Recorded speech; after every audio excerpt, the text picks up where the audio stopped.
নমস্কার বন্ধুরা, আশা করি সবাই ভালো আছেন, সুস্থ আছেন। আমিও ভালো আছি।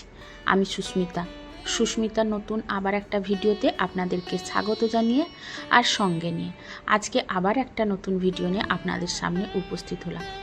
আর আজকে সন্ধে থেকে রাত্রি পর্যন্ত ফুল এনার্জি নিয়ে স্টেপ বাই স্টেপ কিন্তু প্রতিটা কাজ করব, আর সেটাই আপনাদের সঙ্গে শেয়ার করব। কারণ বন্ধুরা, যা গরম পড়েছে, সকালবেলায় ফুল এনার্জি কিন্তু খুব কমই পাই। কারণ এসি থেকে সকালে বেরোতে ইচ্ছে করে না, একটু দেরি করেই ঘুম থেকে উঠি। যদিও বা আমাদের বাড়িতে কেউ সকালবেলায় এখন বাইরে কেউ খাওয়া দাওয়া করে যাওয়ার মতো নেই, বা চাকরি বাকরি কেউ করেও না যে সকালে উঠে আমাকে 10টায় রান্না কমপ্লিট করতে হবে। মেয়েও এখন টিউশন সকালে যায় না, তো সেই জন্য সকালে এতটা তাড়াহুড়ো থাকে না। তাও কিন্তু করতে তো হয় সকাল থেকে সংসারের সমস্ত কাজকর্ম। তো সেই জন্য এই গরমের জন্য ভাবলাম আজকে ভিডিও না করে সন্ধেবেলায় যতটুকু করব সেটাই কিন্তু আপনাদের সঙ্গে শেয়ার করব। আর সেই মতোই কিন্তু সন্ধে থেকে রাত্রি পর্যন্ত যে কাজগুলো করব সেটাই আপনাদের সঙ্গে শেয়ার করছি। আর প্রথমেই কিন্তু বিছানা চাদরটাকে আমি চেঞ্জ করে নিচ্ছি। সকালে করিনি, এই সন্ধেবেলায় করছি। আর চেঞ্জ করতে এসেই দেখলাম যে খাটের মাথায় ওই যে কর্তামশাই ওষুধ খান, ওই ওষুধগুলো রেখেছে। আর কি জানেন তো, ওষুধের প্যাকেটগুলো যখন শেষ হয়ে যায় না, কোনোটাই ফেলে না, ওই কৌটোর মধ্যেই কিন্তু ভর্তি করে রাখে। আর কি অবস্থা করে রেখেছে দেখুন, সবটাই ফেলে রেখেছে কৌটোর মধ্যে। তো কোনো দিনই পরিষ্কার করে না, সেটা কিন্তু আমাকেই করতে হয়। ওষুধ খাবে, ওই খালি প্যাকেটগুলো কিন্তু ওই কৌটোর মধ্যেই রেখে দিবে। তো যাই হোক, সেইগুলোকে এখন আমি কিন্তু ভালো করে পরিষ্কার করে নিয়ে কৌটোটা আবার গুছিয়ে রেখে দিব। তো দেখছি যেগুলো কিন্তু ডেট এক্সপায়ার হয়ে গেছে, এর মধ্যে কিন্তু 2-3টে ওষুধ আছে এক্সপায়ার হয়ে গেছে, ওই মলমগুলো। তো ভাবলাম যে সেগুলোকে ফেলে দিই, কারণ এক্সপায়ার হয়ে গেলে আর তখন সে ওষুধগুলো রেখে কিন্তু কোনো কাজে লাগবে না। তো সেই অনুযায়ী এগুলোকে ফেলে দেওয়াটাই ভালো। অনেক সময় বেখেয়ালে আমরা ইউজ করে ফেলি, সেটা তো খুবই ক্ষতিকারক। তো সেই জন্য দেখে শুনে কিন্তু আমি ওষুধগুলো ফেলে দিচ্ছি। আর এই যে দেখুন, কৌটো কিন্তু অর্ধেক খালি হয়ে গেল, না হলে কিন্তু পুরো কৌটোটাই ভর্তি ছিল জানেন। হ্যাঁ, এত ওষুধ খায় প্রতি মাসে, তো কৌটো খালি করে না, যেরকম সেরকম ফেলে রাখে। তো আমি সময় করে এই যে পরিষ্কার করে রেখে দিই।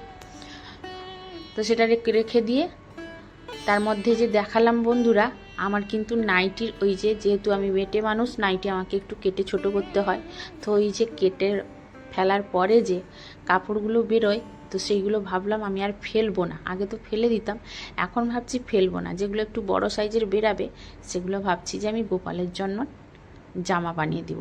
তো সেই জন্যই কিন্তু রেখে দিলাম। তারপরে এই যে দেখুন, বিছানাটা একটু গুছিয়ে ভালো করে পেতে নিচ্ছি। আর এই খাটটা কিন্তু আমাদের অনেকটাই বড় বন্ধুরা, আর বিছানা চাদর পাততেই কিন্তু অনেকটা সময় চলে যায়। তাছাড়া এই তোষকটা না বড্ড ভারী জানেন তো, উঠে তুলতে কিন্তু হাত ব্যথা হয়ে যায়। তার উপরে আছে ওই যে নিচে ডানলপটাও অনেকটাই ভারী, আমাদের 6 ইঞ্চি ডানলপ। আর এত বড় খাটে অনেকটাই ভারী। তো যাই হোক, সেটা কিন্তু অনেক কষ্ট করেই কিন্তু বিছানাটা প্রতিদিন পাততে হয়। তো সেই জন্য পাতিয়ে নিলাম, এখন ভালো করে টান টান করে বিছানাটা ঝেড়ে নিলাম। তো তারপরে বালিশগুলো কভার ঢুকিয়ে, নতুন না, ওই পুরনো কভার, কেচে রাখা কভার, ওইগুলো কিন্তু ঢুকিয়ে রেখে দেবো। আর বন্ধুরা, এই যে বেড কভারটা হয়তো আপনারা ভাবছেন অনেক পুরনো বেড কভার, কিন্তু পুরনো না বন্ধুরা, এটা কটনের বেড কভার। একটা জিনিস কীরকম খারাপ পড়ে যায়, তাই না? এটাও না প্রথম থেকে কাচার পরেই কীরকম যেন ডিসকালার হয়ে গেছে। কালারটা খুব সুন্দর ছিল, দেখে পছন্দ হয়েছিল বলে নিয়ে নিয়েছিলাম, কিন্তু 2-3বার কাচার পরেই কিন্তু ওর কালারটা কিন্তু পুরোটাই ফেড হয়ে গেছে। তো সেটা তো নতুনই আছে, কিছুই হয়নি, তো তাই বলে কি তাকে ফেলে দিব বলুন আপনারা? তো সেই জন্য খারাপ লাগলেও কিন্তু আমি পাতাই, কারণ একটা ভালো জিনিস অনেক সময় খারাপ পড়ে যায়, তো সেটাকে চট করে ফেলে দেওয়াটা ঠিক না। তো সেটা আমাদের বুদ্ধি খাটিয়ে চালাতে হবে। খারাপ লাগলেও ফেলতে কিন্তু হাত যায় না। আর যেহেতু এটা পিওর কটনের বেড কভার, তো সেটা তো একদমই ফেলতে পারি না, কারণ কটনের বেড কভার কিন্তু আমার পাতিয়ে ঘুমোতে খুব ভালোই লাগে, কারণ তার মতো আরামদায়ক কিন্তু আর কিছু হয় না। তো যাই হোক, তারপরে কিন্তু এই যে ড্রেসিং টেবিলটা আর পুরো রুমটা আজকে হালকা হাতে একটু ক্লিন করে নিলাম। আর এই কাঁচটা আমি 2-1 দিন অন্তর কিন্তু মানে ওই ড্রেসিং টেবিলটা ক্লিন করে নিই, কারণ আমার ঘরে কর্তামশাই বকেন ওই যে কলিং দিয়ে করি বলে, কারণ কলিং দিয়ে করলে নাকি বলে কাচের পেছনের দিকে স্বচ্ছতাটা আস্তে আস্তে করে খারাপ হয়ে যায়। তো সেই জন্য আমি চেষ্টা করি হয় খবরের কাগজ, না হলে ওই শুকনো কাপড় দিয়ে একটু পরিষ্কার করে নিতে। তো সেটাও করে নিলাম। আর তারপরে এই যে সোফার নিচেগুলো একটু ভালো করে ঝেড়ে মুছে পরিষ্কার করে নিচ্ছি। আর বন্ধুরা, এই যে জিনিসটা দেখছেন, মানে এটা টি টেবিলের উপরে এই দুটো গাছ আমি ইনডোর প্ল্যান্ট বসিয়েছি, কিন্তু ঠিকমতো গ্রোথ হচ্ছে না। দেখা যাক কতদিন রাখতে পারি। আর তার উপরে যে এই যে কালো একটা ম্যাট দেখছেন, এটা কিন্তু কোনো ম্যাটও না, এটা কোনো টেবিল ক্লথও না। এটা কি জানেন তো, যেহেতু আমাদের বাড়িতে বাইকের পার্টসের দোকান আছে না, ওইটা হচ্ছে সিট কভার। এই যে সিটে, বাইকের যে সিটে লাগানো হয় সিট কভার আমাদের থাকে দোকানে, তো সেইগুলো এনে কিন্তু পাতিয়ে দিয়েছি। আর দুটো আমি কিন্তু ফ্রিজের উপরে ফেলেছি, জানেন তো, ওই যে ফ্রিজের কভারগুলো হয় না, আমি আগে এনেছিলাম, নষ্ট হয়ে গেছে, তো আর এখন আর কিনিনি। তো ভাবলাম এইগুলো আছে, আমাকে টাকাও খরচা করতে হবে না, আর এইগুলো বেশ সুন্দরই হয়ে যাবে। এগুলো তো লেদারের, তো অসুবিধে কিছু হবে না। আমি কিন্তু দুটো ফ্রিজের উপরে ওই মানে বাইকের সিট কভারগুলোই ফেলে দিয়েছি। মন্দ লাগে না, ভালোই লাগে। আপনাদের সঙ্গে একবার শেয়ার করব, দেখবেন। আমি যখন ক্লিন করেছিলাম তখন ফেলেছিলাম, আপনাদের সঙ্গে শেয়ার করা হয়নি, একবার দেখিয়ে দিব আপনাদেরকে। মানে টাকা আমাকে ইনভেস্ট করতে হলো না।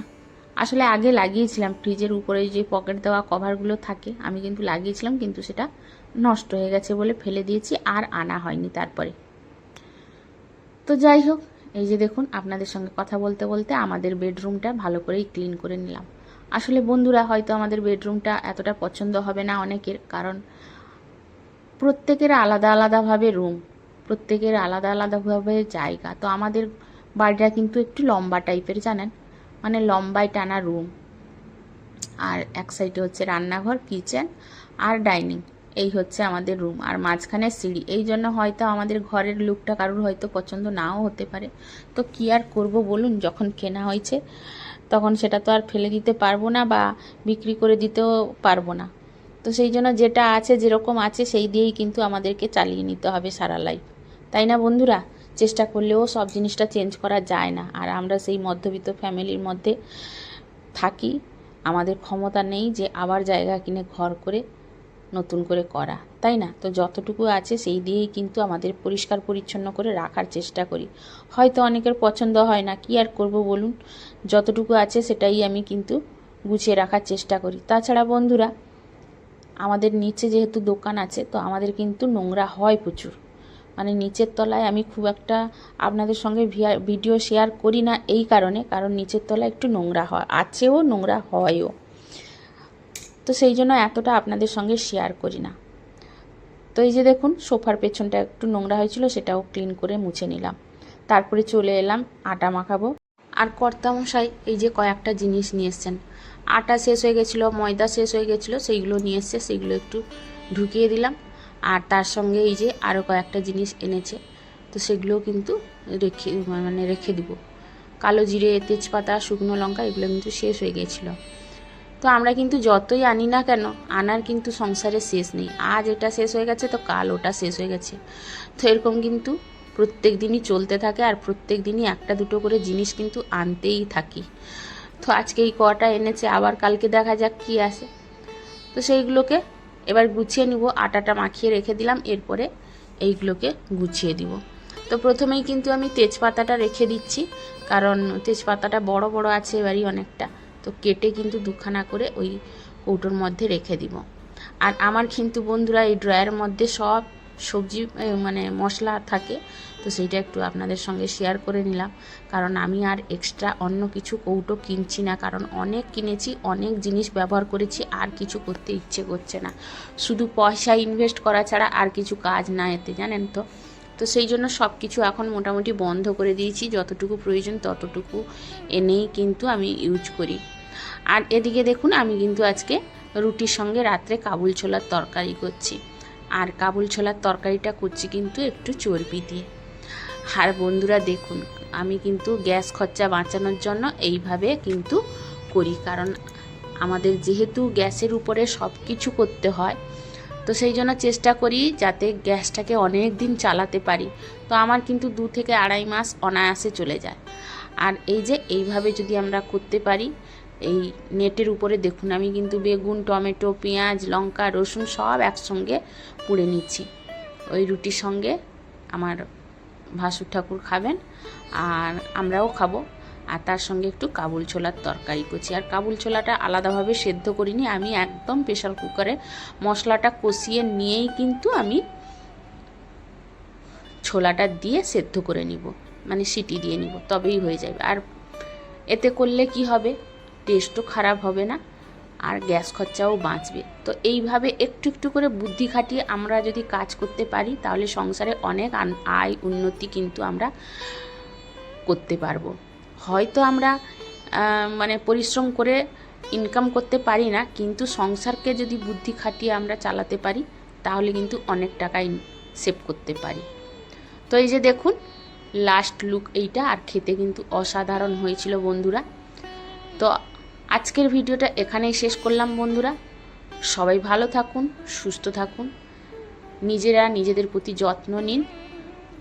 চলে আসবো কালকে আবার একটা নতুন ভিডিও নিয়ে আপনাদের সামনে।